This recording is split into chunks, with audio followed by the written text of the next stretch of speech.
Hello friends, आज की इस नई वीडियो में आप सभी का स्वागत है। फ्रेंड्स, आज की इस वीडियो में हम रेडीमेड ब्लाउज का फिटिंग करने वाले हैं। आपको तो पता है ये रेडीमेड ब्लाउज एकदम फुल साइज के होते हैं और उनको हमें फिटिंग करना होता है अपने साइज के हिसाब से। तो यहाँ पर हम 34 इंच एक्स्ट्रा साइज के हिसाब से इस ब्लाउज का फिटिंग करने वाले हैं। देखिए यहाँ पर ये आस्तीन दिया हुआ है इस ब्लाउज के साथ और ये फुल साइज का है। अब यहाँ पर हम इस ब्लाउज के साइज के हिसाब से इस आस्तीन का कटिंग करेंगे, ठीक है। तो फ्रेंड्स, आप अगर मेरे चैनल पर नए हैं और अभी तक चैनल को सब्सक्राइब नहीं किया है तो प्लीज चैनल को सब्सक्राइब करके बेल आइकन को प्रेस कर लीजिएगा और आल को सिलेक्ट कीजिएगा और वीडियो अच्छी लगती है तो एक लाइक जरूर कर दीजिएगा। तो देखिए यहाँ पर मैंने एक आस्तीन लिया है और यहाँ पर इसको इस तरह से फोल्ड किया हुआ है। अब यहाँ पर हम इस आस्तीन की लंबाई नापेंगे और मोरी का मार्किंग करेंगे, ठीक है। तो देखिए यहाँ पर मोरी है 6 इंच, तो यहाँ पर हम 6 इंच पर मार्किंग करेंगे इस प्रकार से और 1.5 इंच एक्स्ट्रा लेंगे मार्जिन के लिए। अब इसके बाद यहाँ पर हम आस्तीन की लंबाई का मार्किंग करेंगे। 4.5 इंच आस्तीन की लंबाई है, तो यहाँ पर हम आधा इंच एक्स्ट्रा लेंगे ऊपर की तरफ मार्जिन के लिए। और यहाँ पर आप देख सकते हैं पाइपिंग लगा हुआ है नीचे की तरफ। तो देखिए यहाँ पर जितनी आस्तीन की लंबाई है उसमें हमें सिर्फ आधा इंच का मार्जिन एक्स्ट्रा लेना है, ठीक है। अब इसके बाद हम स्लीव की कैप हाइट लेंगे 2.5 इंच, तो इस प्रकार से हम 2.5 इंच पर मार्किंग करेंगे और यहाँ पर एक सीधी लाइन खींच देंगे। ये देखिए इस प्रकार से। अब यहाँ पर जो हमने लाइन खींची है इस लाइन पर हमें आर्मोल का मार्किंग करना है। 7.5 इंच यहाँ पर आर्मोल है, तो इस प्रकार से हम यहाँ पर 7.5 इंच पर मार्किंग करेंगे और 1.5 इंच एक्स्ट्रा लेंगे मार्जिन के लिए। अब इन निशानों को हम इस तरह से मिला देंगे, ये देखिए इस प्रकार से। अब ऊपर की तरफ भी इसको इस तरह से मिला देंगे। इस तरह से मिलाने के बाद यहाँ पर हम आस्तीन की गोलाई देंगे इस प्रकार से। अब यहाँ पर हमारे आस्तीन का मार्किंग कंप्लीट हो गया। अब इसकी हम यहाँ पर कटिंग करेंगे। तो इस प्रकार से देखिए दोनों आस्तीन को हम एक के ऊपर एक रखेंगे इस प्रकार से। अब देखिए यहाँ पर ये जो आस्तीन है यहाँ पर पाइपिंग लगी हुई है मोहरी की साइड, तो इसको बराबर आपको एक के नीचे एक बराबर रखना है, आगे पीछे नहीं होना चाहिए, नहीं तो फिर कम ज़्यादा आस्तीन कट जाएगी। तो इसका आपको ध्यान रखना है। तो बराबर यहाँ पर इस तरह से हाथ रख के आस्तीन की कटिंग करनी है, या फिर आप यहाँ पर पिन भी लगा सकते हैं तो ये इधर उधर हिलेगा नहीं। तो इस प्रकार से देखिए आस्तीन की हमने कटिंग कर ली।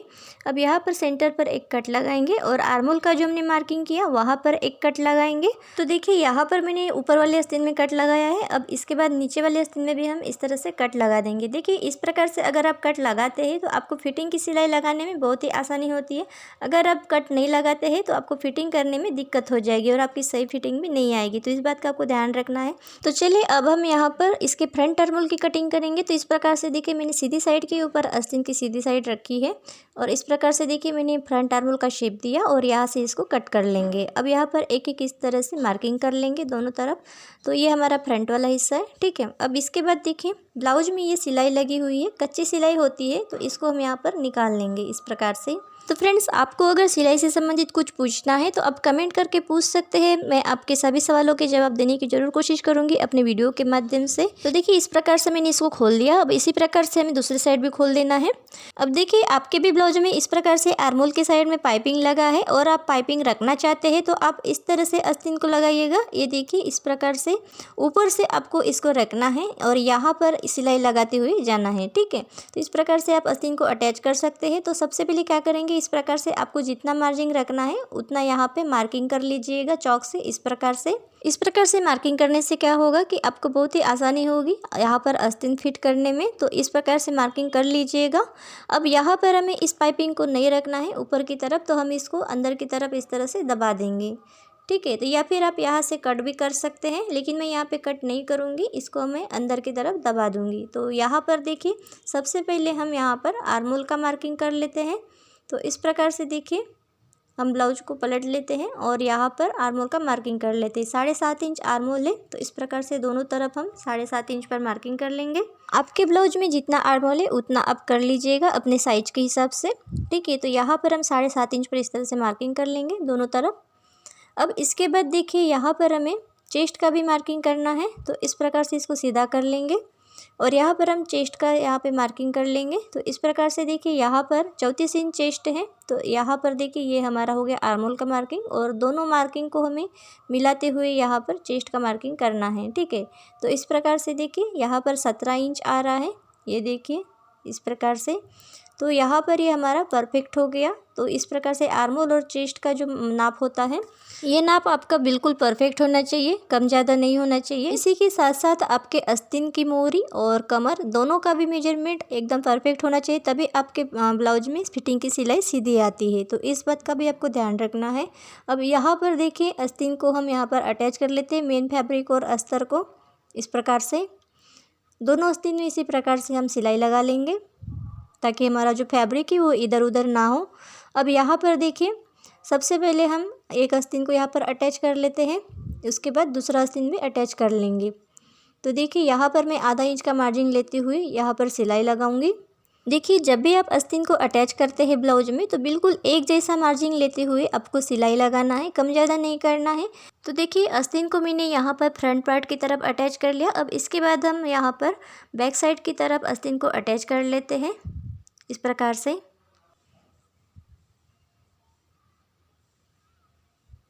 तो देखिए यहाँ पर हमने बैक साइड में भी आस्तीन को अटैच कर लिया। इसी प्रकार से हम दूसरा आस्तीन भी यहाँ पर अटैच कर लेंगे। तो देखिए यहाँ पर मैंने दूसरा आस्तीन भी अटैच कर लिया और यहाँ पर अब हम डबल सिलाई चला देते हैं। ये देखिए इस प्रकार से। तो फ्रेंड्स आपने अभी तक वीडियो को लाइक नहीं किया है तो प्लीज़ एक लाइक कर दीजिएगा। फ्रेंड्स आपका एक लाइक और एक कमेंट हमें प्रेरणा देता है नई वीडियो बनाने के लिए। तो प्लीज़ एक जल्दी से लाइक कर दीजिएगा वीडियो को। तो देखिए दोनों आस्तीन को हमने लगा लिया है। अब इसके बाद यहाँ पर क्या करेंगे, पीछे का पल्ला लेंगे और यहाँ पर हम एक इसके सेंटर पर मार्किंग कर लेंगे। तो देखिए इस प्रकार से फोल्ड करके बिल्कुल बीचों बीच एक मार्किंग कर लेना है। अब इसके बाद देखिए एक पल्ला लेंगे। तो यहाँ पर देखिए ये जो पल्ला हमने लिया है ये हुक वाला है। तो इस प्रकार से देखिए यहाँ पर इस तरह से हुक लगे हुए हैं। अब देखिए ब्लाउज की फिटिंग करते वक्त आपको ध्यान रखना है जहाँ पर आपका हुक लगा हुआ है वहीं पर आपको टेप को इस तरह से मिला के रखना है। ये देखिए जैसे मैंने मिला के रखा है हुक के साथ। और कमर का यहाँ पे 4th पार्ट लेना है। तो ये देखिए मैंने यहाँ पर 7.25 इंच पर मार्किंग किया हुआ है। इस ब्लाउज में कमर है 31 इंच, तो उसका 4th पार्ट मैंने यहाँ पे लिया है 7.25 इंच। तो इस प्रकार से 7.25 इंच पर मैंने मार्किंग किया और देखिए इस तरह से बराबर मिला के रखना है बीच वाले मार्किंग के साथ। और इस प्रकार से देखिए 1.5 इंच एक्स्ट्रा लेंगे मार्जिन के लिए और यहाँ पर जितना भी एक्स्ट्रा फैब्रिक आता है उसको आपको कट कर लेना है, ठीक है। तो इस प्रकार से बराबर मिला के रखेंगे और देखिए यहाँ पर एक हम सीधी लाइन खींच देंगे। ये देखिए इस प्रकार से। अब एक्स्ट्रा फैब्रिक को इस तरह से हम यहाँ पे कट कर लेंगे। एक्स्ट्रा फैब्रिक को हमने कट कर लिया। इसी प्रकार से दूसरे साइड भी हमें कर लेना है। तो देखिए यहाँ से भी हमें इस तरह से एक्स्ट्रा फैब्रिक को कट कर लेना है। तो दोनों तरफ मैंने ये बराबर कर लिया है। अब इसके बाद देखिए दोनों पल्लों को इस तरह से बराबर मिला के रखेंगे और सीधी साइड से हमें एक सिलाई चला देना है। तो देखिए थोड़ा सा मार्जिन लेते हुए हमें यहाँ पे सिलाई चलाना है इस प्रकार से। यहाँ पर डबल सिलाई चला के पक्का कर लेंगे। अब इसके बाद देखिए इसको उल्टा कर लेंगे इस प्रकार से। और यहाँ पर देखिए उल्टा करने के बाद इसके किनारे से हमें एक और सिलाई चला देना है। तो देखिए मैं यहाँ पे आधा इंच दूरी से सिलाई चला रही हूँ। इस तरह से आपको सिलाई लगा लेना है। इससे क्या होगा कि आपको फिटिंग नाप डालते हुए कोई परेशानी नहीं होगी, आप आसानी से यहाँ पे फिटिंग नाप डाल सकते हैं। तो इस प्रकार से देखिए एक सिलाई चला देना है सबसे पहले। तो सिलाई हमने यहाँ पे लगा दी है। अब इसके बाद यहाँ पर हम फिटिंग नाप डालेंगे। तो देखिए कमर का यहाँ पर 4th पार्ट लेंगे सबसे पहले। तो देखिए जहाँ पर ये आई लगे हुए हैं इस प्रकार से आई के साथ हमें टेप को मिला के रखना है और यहाँ पर कमर का 4th पार्ट लेना है। तो इस प्रकार से मैं यहाँ पे 7.25 इंच पर मार्किंग करूँगी। अब देखिए चेस्ट का हमें यहाँ पे मार्किंग करना है, चेस्ट का 4th पार्ट लेना है। तो कैसे लेंगे, तो देखिए बहुत से लोग क्या करते हैं कि अंदाजे से इस तरह से टेप रख के चेस्ट का 4th पार्ट ले लेते हैं, लेकिन ये सही तरीका नहीं है। इसको आपको इस तरह से नहीं करना है।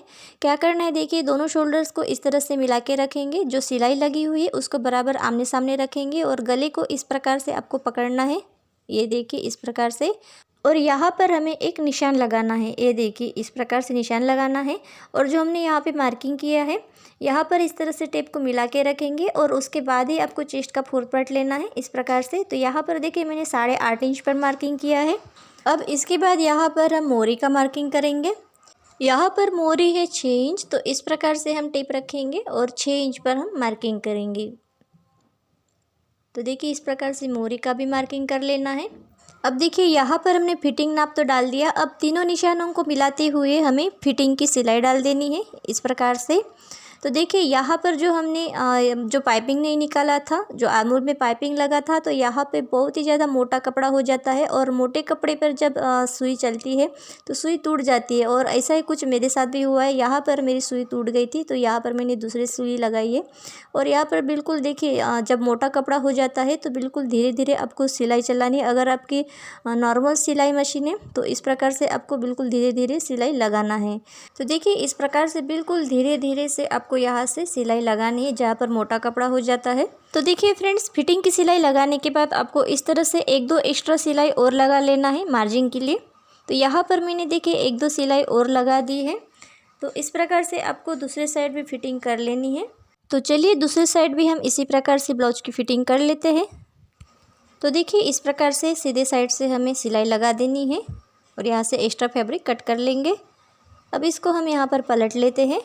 पलटने के बाद यहाँ पर हम इसके साइड से हम एक सिलाई लगा लेंगे।